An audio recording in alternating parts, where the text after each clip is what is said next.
Hey, how you doing? My name's Aldo, and today I'm going to be showing you how to change a front wheel hub bearing assembly on either it be a AU, BA, BF, Ford Falcon, Ute, wagon, sedan. We're going to be showing you how to do it. On this specific one, I'll be showing you how to do it on my 2005 model BA XR6 Turbo Ute, so stay tuned.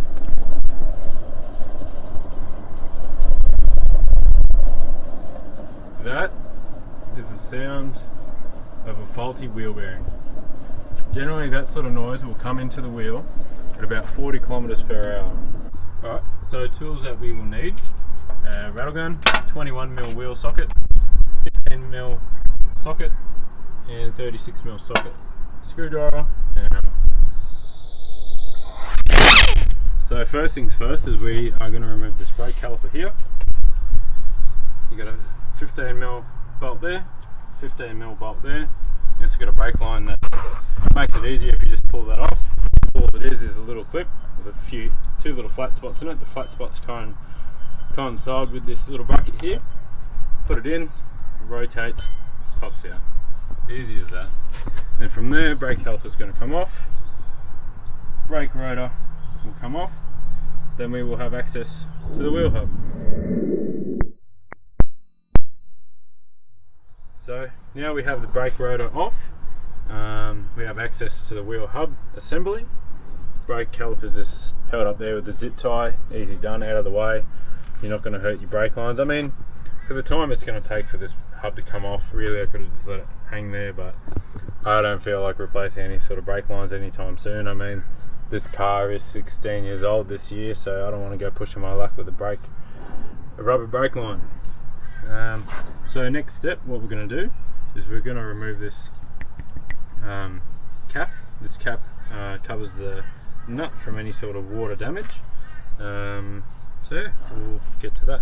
So all I have to take off the nut, 36mm impact socket, goes on just like that. Make life easy, you got a 1/2-inch breaker bar. I think this is a 20-inch breaker bar. Any shorter and you'll probably start to struggle with trying to crack that nut. So yeah, we'll crack this nut, take it off.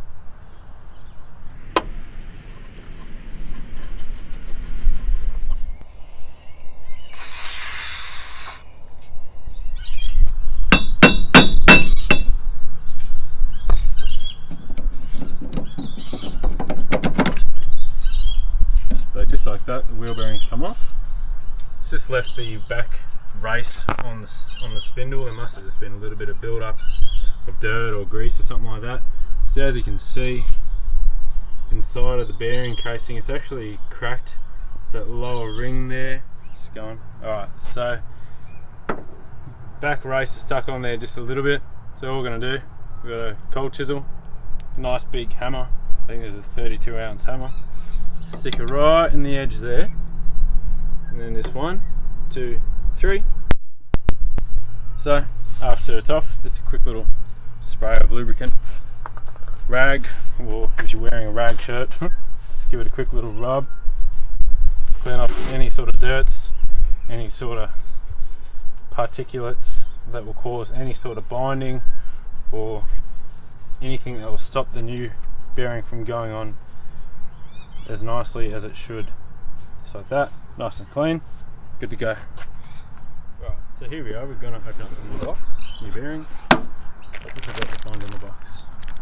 New hub, completely new hub, comes in a nicely sealed plastic bag. A little bit of oil smear to stop it from rusting. And this back little section here, this is an ABS ring. This is what connects to the sensor and reads the wheel's rotation.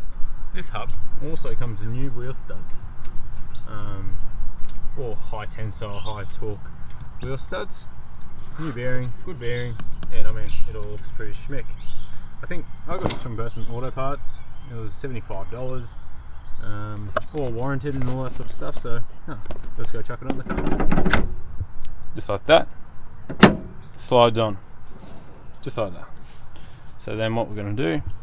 Sometimes these bearing kits, they come with a new hub nut. This kit that I got didn't come with the new hub nut, so we're just going to use the old nut. Just making sure there's a little bit of oil and the mating surface of the face of the nut. Screw it on. Threads are nice and clean, so the nut winds on nice and easy. What we're going to do is just going to turn the stub axle straight.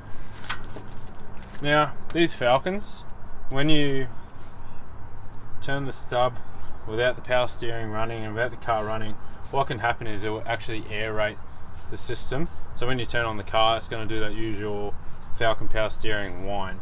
So be prepared for that. Nothing's wrong with the power steering. It's going to happen a few turns left and right. Give it a good hard lock. It will bleed out the air in the system. So easy done. And back up. What we'll do, this is how I do it anyways.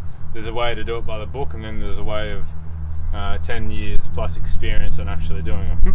So what we're going to do, still stick to the book though. The book is the key. This is just a little tip or trick that I know. What we're going to do is we're going to tighten it up. Not crank it, we're not going to crank it to 7,000 Newton meters. We're just going to tighten it up. Spin the bearing.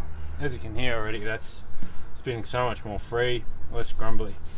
So that's mated the bearing. It's pulled the bearing tight and made it sit where it's going to be sitting. So then what we're going to do is we're just going to back it off again. Move the bearing, untighten it, because at the moment that was full clamped. Then we're just going to retighten it. We've got a torque wrench. We're going to go to 300 Newton meters. Easy done. Nice and tight. Beautiful. There we go.